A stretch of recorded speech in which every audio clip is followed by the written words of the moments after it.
कि देश की जनता निश्चित रूप से कुछ न कुछ बोले। और जब आप 4000 साल पहले की बात करेंगे, अकबर की बात करेंगे, बाबर की बात करेंगे, हुमायूं की बात करेंगे, औरंगजेब की बात करेंगे, तो निश्चित रूप से क्रिया की प्रतिक्रिया होगी। इसी क्रिया के फलस्वरूप राज्यसभा में जो सुमन ने बोला कि आप इन लोगों की बात करते हो तो राणा सांगा की भी बात होनी चाहिए। राणा सांगा ने ही तो एक हिंदुस्तान के स्टेट को या हिंदुस्तान के राजा को हराने के लिए आपने बुलाया, तो आप भी दोषी हो। अभी इतना नहीं, सुमन पर तो आप बोल रहे हो, लेकिन एक राज्यसभा भारतीय जनता पार्टी के सांसद हैं त्रिवेदी उत्तर प्रदेश ही राज्यसभा के सांसद हैं और भारतीय जनता पार्टी के सांसद हैं। उन्होंने तो राजा मान सिंह पर भी आरोप लगाया कि ये लोग गलत काम करते हैं। उस प्रतिक्रिया पर तो आप ये पूरा राजपूत जो समाज है, ये संगठन बनाए हैं, वह लोग क्यों नहीं बोले? वो तो कह रहे जी इससे कहीं ना कहीं अपमान हो रहा है। जो हिंदुओं का जो सबसे बड़े सम्राट कहे जाते थे, आप उन लोगों का अपमान करें राज्यसभा में खड़े होकर के। और आप क्या कर रहे थे?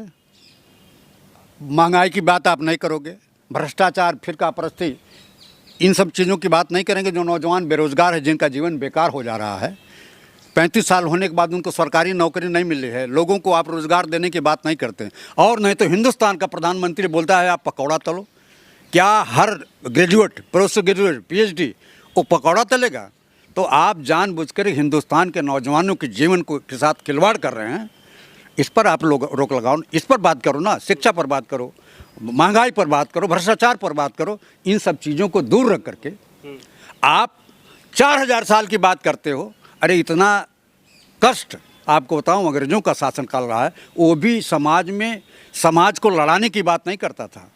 आज भारतीय जनता पार्टी हिंदू मुस्लिम की बात करता है। योगी जी क्यों मतलब हमला करवाएंगे, या वो क्यों चाहेंगे जो अखिलेश यादव उनके सांसदों पर हमला हो? अब आपको बता रहा हूँ, ये आप एकदम विश्वास कर लीजिए। और ये विश्व सूत्रों से हम लोगों को मालूम है कि शीत युद्ध चल रहा है देश के गृहमंत्री अमित शाह पर और उत्तर प्रदेश के मुख्यमंत्री पर। ये दोनों में आपस में शीत युद्ध चल रहा है कि मोदी के बाद प्रधानमंत्री कौन, भारतीय जनता पार्टी में। तो इसका तो शीत युद्ध जो चल रहा है वह योगी आदित्यनाथ और हिंदुस्तान के गृहमंत्री के बीच चल रहा है कि नरेंद्र मोदी के बाद भारतीय जनता पार्टी में प्रधानमंत्री कौन होगा। तो यह उनको फंसाने की बात करते हैं। तो आदित्यनाथ जी ने कहा कि मैं आपके इन सारे चीज़ों को, जो आप खेल तमाशा कर रहे हो, मैं आपकी स्थिति बिगाड़ दूंगा। इसके नाते वो करनी सेना बना करके, भारतीय जनता पार्टी की ही ये सेना है और किसी का नहीं है। उनको कहीं न कहीं देखिएगा तो भारतीय जनता पार्टी के लोग ही हैं जो जाकर के सुमन पर या अखिलेश जी पर या किसी भी सपाई और कांग्रेसियों पर इस तरह का कातिलाना और जुर्म करना चाहते हैं, वो कहीं न कहीं प्रभावित है। क्या उत्तर प्रदेश में कोई भी सुरक्षित नहीं है? एक राज्यसभा सांसद सुरक्षित नहीं है, आप लोग कहते हैं महिलाएं सुरक्षित नहीं है, कोई युवा सुरक्षित नहीं है। आए दिन किसी सांसद पर टायर फेंक करके हमला होता है, किसी सांसद पर लाठी डंडों से हमला होता है। राज्यसभा के सांसद और लोकसभा के सांसद से लेकर आम जनता तक हर व्यक्ति पीड़ित है। कोई बोल लेता है, कोई नहीं बोल पाता है। लेकिन आपको बताओ, प्रधानमंत्री का जो क्षेत्र है वाराणसी में एक छात्रा के साथ 3 युवक जो रेप करते हैं वह भारतीय जनता पार्टी के मेंबर हैं। और एक लड़की के साथ 13 लोगों ने बलात्कार किया, जो प्रधानमंत्री के कॉन्स्टिट्यूंसी की बात है। उस पर भारतीय जनता पार्टी की सरकार ने कोई कानूनी कार्रवाई नहीं किया। बताइए, आपका सूचना विभाग है, आपका पुलिस विभाग है, आप दिन रात उस पर करोड़ों रुपया खर्च कर रहे हैं।